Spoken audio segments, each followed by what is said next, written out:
Salam everyone. Hope you all are doing well. I wish you a very good health. And today's big news is being sourced from several big media outlets, including Russia Today and Israel 24.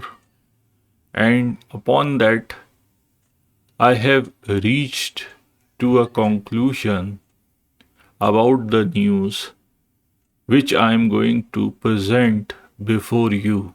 So stay tuned. Before we start the news, please do subscribe to our channel, share it among your friends, and don't forget to press the bell icon. Now back to the news.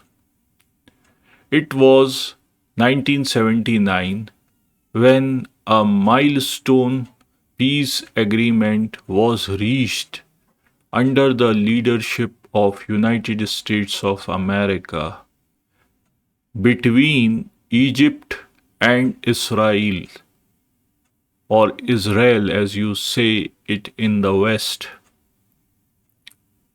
Egyptian President Anwar al-Sadat and Israeli Prime Minister Benim signed the agreement which stipulated various conditions, and along with those terms and conditions, its main purpose was to start the economic and diplomatic ties between the two countries. It also promoted having friendly relations between Egypt and Israel. But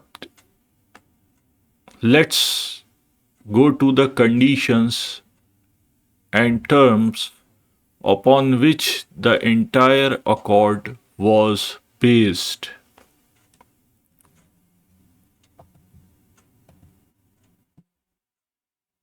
As you can see up on the screen, you will see that there is a map showing the Sinai Peninsula along the Egypt and Israel, and Sinai Peninsula has been marked into four regions, namely A, B, C, D.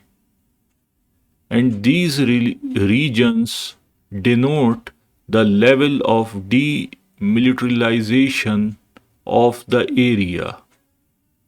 As in the Zone A, Egypt is permitted a mechanized infantry division with light tanks that number up to 22,000 troops. Similarly, Zone B has its own permission levels and C and D. Now, what it says clearly that on the D zone, Israel can only have 4 infantry battalions and not more than that. This particular condition is jeopardized as we see Israel's assault inside the Gaza Strip on the Hamas, because Israel plans to move a lot of force, much more than what has been stipulated in the Zone D limitations for Israel. And this may have consequences upon the validity of this accord and may bring Egypt and Israel to certain hostilities on the violation of this agreement.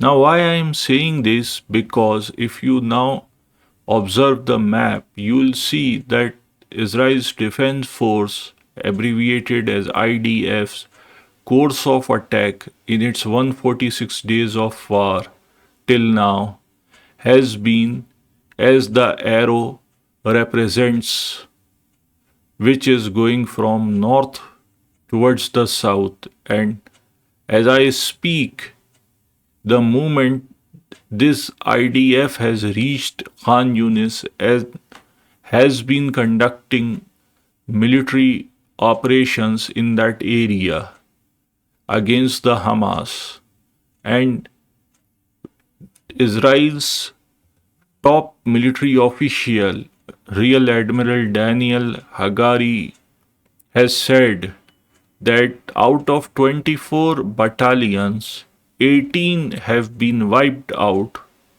and remaining 4 are stationed in Rafah according to their intelligence sources. And this lies in between their goal, which is total elimination of Hamas as a military entity. So, Israel's Prime Minister Benjamin Netanyahu has clear cut said that its military forces will conduct military operations in Rafah until the Hamas is being finished as a military entity. While he said this, it does has implications on the regional peace because this may jeopardize the 1979 Camp David Accord, which clearly stipulates that Israel should not have more than 4 infantry battalions in this area. A battalion is roughly of a size of 800 people, and 4 of them means roughly 3,200 soldiers, round up to 3,500, not more than 4,000 in any condition. But the force which should be used to spearhead and conduct the military onslaught in Rafah would be of a much larger magnitude. It may comprise of more than 10,000 soldiers of combined forces from infantry, armor, artillery, not to include air force in this. Still, it will be a huge force as to violate this accord. Meanwhile, Israel has also said that they are in communication with their Egyptian counterparts, conveying them that their intent is not to harm Egypt or to put this accord out of the way, but since the circumstances and conditions are as such, they have no other way of reaching their military objective. Russia today has picked up on this issue and has clearly published an article on their electronic website because Russia is very keen that this conflict must stay and grow as it suits them because NATO would then be involved in the Mediterranean and will have fewer avenues to the Ukrainian war, which is ongoing with Russia. So, this was our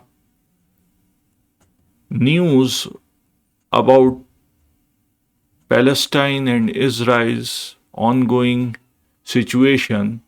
Hope you have liked that. Please stay tuned, subscribe to our channel for more videos like this, and I'd like to thank you again for listening to us. Thank you very much.